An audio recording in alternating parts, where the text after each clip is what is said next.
It's Been So Long, an Adrianette fanfiction, part 28. Marinette was seething. There were basically flames on the sides of her face. God, Lila did always bring out the worst in her. That smug smile that she sent her way. The one that said, "Yeah, I'm lying, and everyone you love believes me." Marinette wanted to punch her right in the face. She narrowed her eyes at the brunette. "Lila, why the heck were you at Adrian's house? It's very clear he doesn't want anything to do with you," Marinette said harshly to her. If that affected Lila, then she certainly didn't show it. "Marinette, wonderful morning to you too," Lila said in a faked side smile. Her eyes were dangerous. "Quite honestly, I've been busy, but thank you," she then said loudly. "I do like to keep my private life private. You get that, don't you?"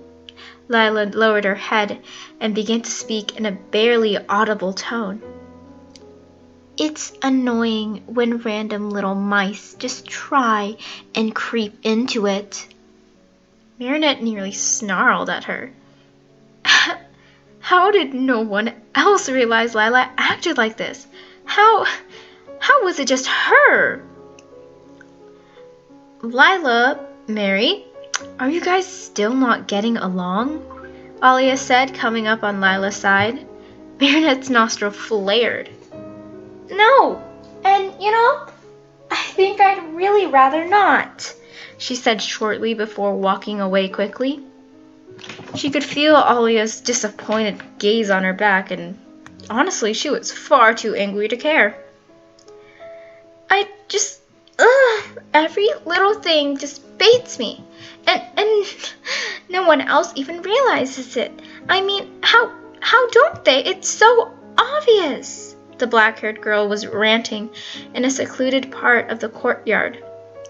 Adrian nodded slowly. "I know, but you need to breathe.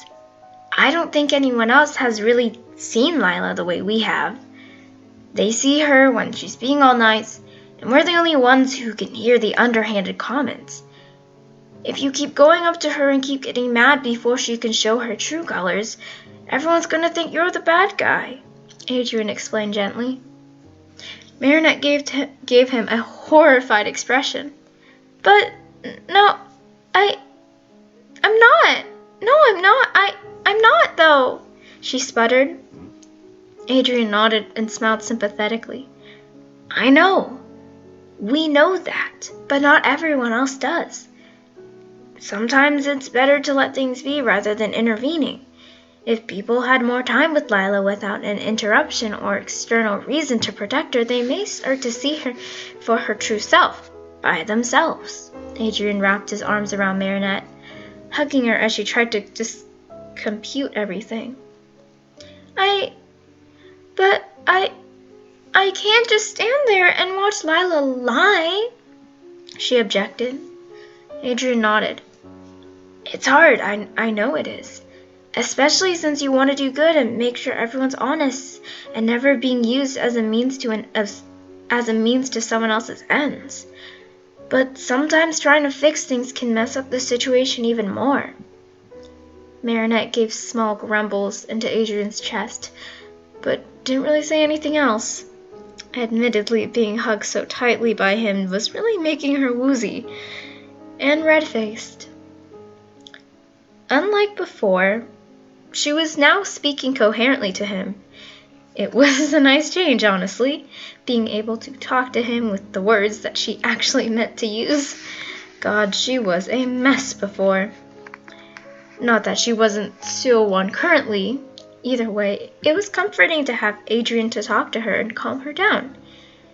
He had been doing that a lot lately, with Lila being back in town. Now, Lila didn't get angry that often. Not in the way that Marinette did, And, it was something that she really prided herself on, her level-headedness. However, when she saw Adrian hugging Marinette so tightly and comfortably, she blew her fuse, storming away from her friends angrily. It was unfair. Lila was never one to think this thought so childishly. Her entire life had been the definition of unfair since birth. But this really made her angry. Every single time Marinette started shouting at her like a crazy person, Adrian was right there by her side. With all of the craziness, Adrian gave his kindness and compassion to Marinette. She had tried being nice to him, but he just shoved it right back at her. Why did Marinette get his warm hugs? Lila gripped her phone tightly. Teeth grinded against each other. Marinette had enough. She didn't need Adrian too. She had to breathe. She needed to breathe. God, if anyone came over, they'd see the crack in her overly pleasant facade. The Lila Rossi everyone else knew was never angry and always sickeningly nice, so it honestly made her want to throw up half the time, but what needed to be done, she had to do. In the silence, a small fluttering was heard. A dangerously wicked smile began to grow onto Lila's face as she saw the black butterfly fluttering closer and closer. She held out her phone for it to enter, and in a cloud of black smog, it changed to a purple and green color.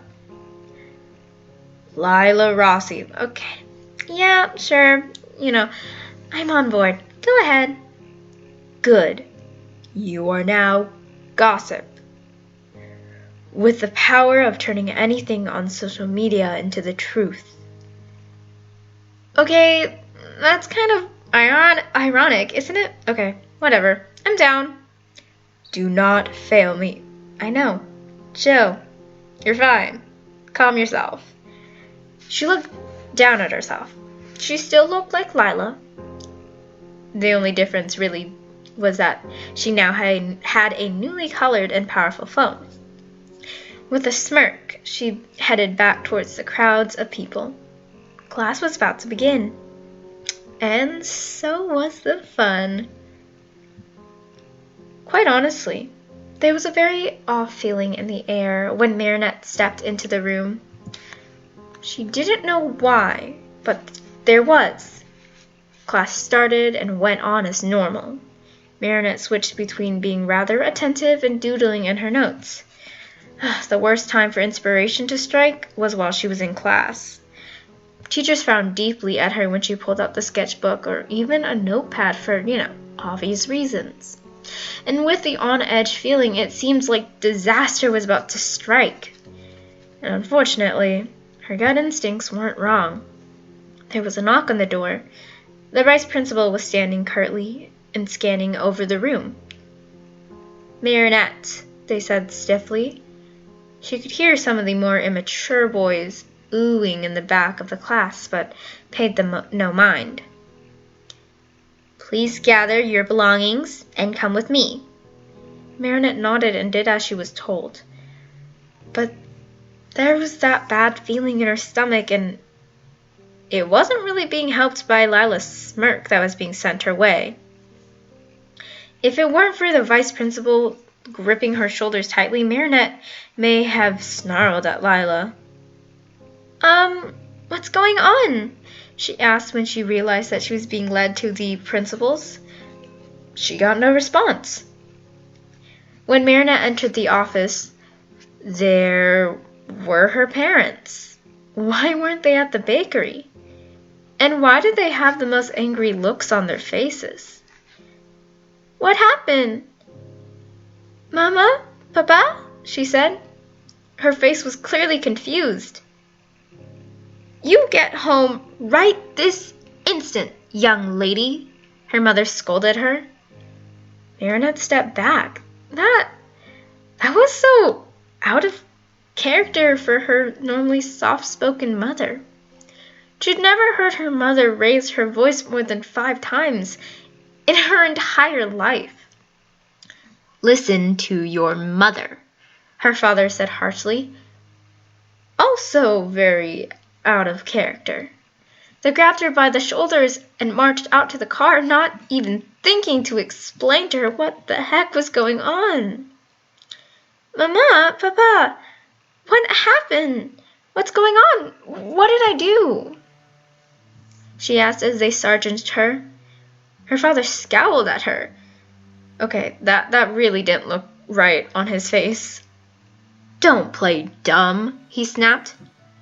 "You're not a child anymore. This is unacceptable," her mother reprimanded.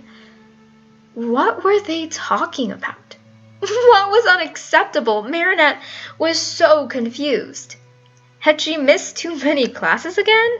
No, she always made sure to come back, and there were less Akumas now than before. Did she say something at home?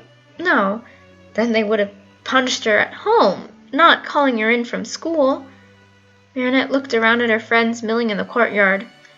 None of them seemed to notice the suddenly strict Dupan Changs, or even that she was leaving. "What did I do?" she asked again, only to receive angry looks from her normally pacifist parents. "You know what you did, and now you're paying the price," they replied. And that was the end of it. Marinette didn't ask an entire other question throughout the whole ride. It was clear they wouldn't even give her any real answers, only snapping comments about how much trouble she was in and that she knew what she had done, or to stop being a kid and to take responsibility. They practically shoved her into her room with fury in their eyes and slammed the trapdoor closed after telling her to think about her actions. Immediately, Tiki flew out of her bag and they looked at each other in confusion. That was weird," Tiki commented. Marinette nodded. "What's happening?" she wondered out loud. Tiki looked at her with a worried expression. "I have no idea." Back at school, Alia was awaiting the end of the class. She had no idea why Marinette had been called out of class and had yet to come back. She shot a look of worry to Nino and Adrian, and they gave her back the same confused and concerned expression. Finally, the bell rang and she grabbed her phone and bag as quickly as possible.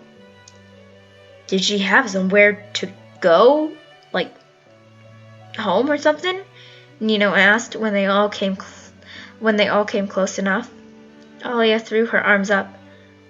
"I don't know. I mean, maybe?" she asked, shooting a text to Marinette. She waited for a response from the girl. "I just texted her. Normally she gets back to me in 5 minutes, so, hopefully we'll know what's going on." Alia exhaled sharply. As mad as she was at Marinette, she was still concerned about her. And after doing so much research into Lila's stories, and then coming up with more or less dry searches, she started to see things from Marinette's perspective. Or at least a little bit. Lila's adventures were at face value sounding magical and cool and life-changing. It was sounding a bit too good to be true. And perhaps they did happen, but on smaller scales than what she was telling them. No matter what, Alia was being disenchanted by Lila and her details and trails of life-saving trips that may or may not have even happened. "Anything?" Adrian asked after a couple minutes. Alia shook her head, growing more and more concerned.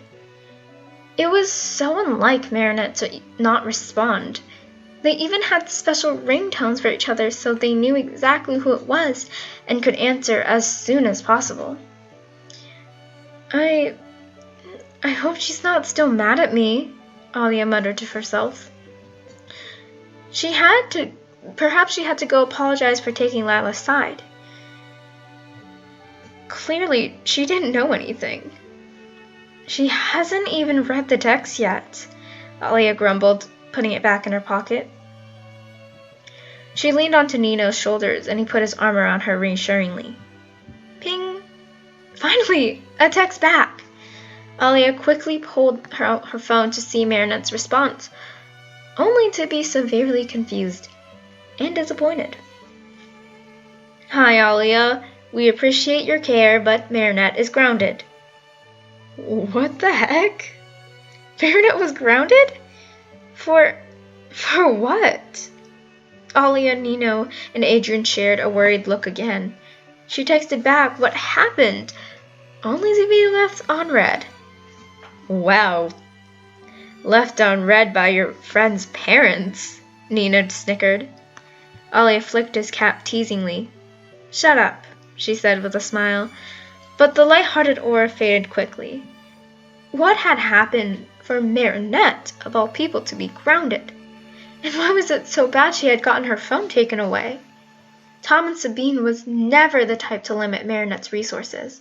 And, she normally never did anything wrong to merit a confiscated phone, though. Alia sighed worriedly and put her phone away. She'd probably have to stop by after school. Yeah, good plan. Are you okay? Lila asked, coming up to her. Alia turned around and smiled. No ultra-tight hug for her today, though. No, those were reserved for people she could fully trust. And honestly, Lila was really on the fence. Hey, yeah, I'll be fine. I'm just worried about Mari, Alia said tiredly. Lila tilted her head to the side. Why? She asked. You know how she got called from class? Alia said, and Lila nodded. Well, apparently her parents have her phone, and there's not exactly a clear reason why, or at least one we know of, Alia explained. Lila nodded slowly. Maybe she did something bad, the brunette offered, but Alia pushed that idea away. No, Marinette's not the type to do any real bad stuff. I don't know. I'm probably gonna go check on her after school. I'd offer for you to come with us, but I don't want you getting a tongue lashing for no reason. Alia sighed again. I'm really worried about her. Her parents are normally really easygoing. They've never been this strict on her. And they won't even tell me why. Lila patted her shoulder and smiled. Don't worry, she said comfortingly. I'm sure it's all fine. If I were you, I wouldn't be so worried, she said. Alia smiled at her, but internally disagreed. Thanks, Alia smiled back, and Lila walked away. Adrien spoke after a slight second. Was that weird? That she told you not to worry about your friend that's grounded, who normally never gets grounded? He commented. Nino and Alia looked back at Lila's retracting figure. Now that he mentioned it, that was a weird thing to say. Alia's... Yeah, I guess so, Alia said. Nino looked at her with wrinkled eyebrows. I think she means to not worry yourself sick. Right. Nino didn't really know about the lack of evidence from Lila's adventures. And, well, Adrien had seemingly always been on Marinette's side from the start. Nino still thought that Lila's intentions were totally pure. Maybe, Alia said cryptically, making a mental note to tell Nino what she had learned the day before. Well, this day sure is weird. And indeed it was. And would get even more so. And more. And more. And more. And more. There were certainly some events to come. Ones that would change their lives and everyone else's in Paris's forever.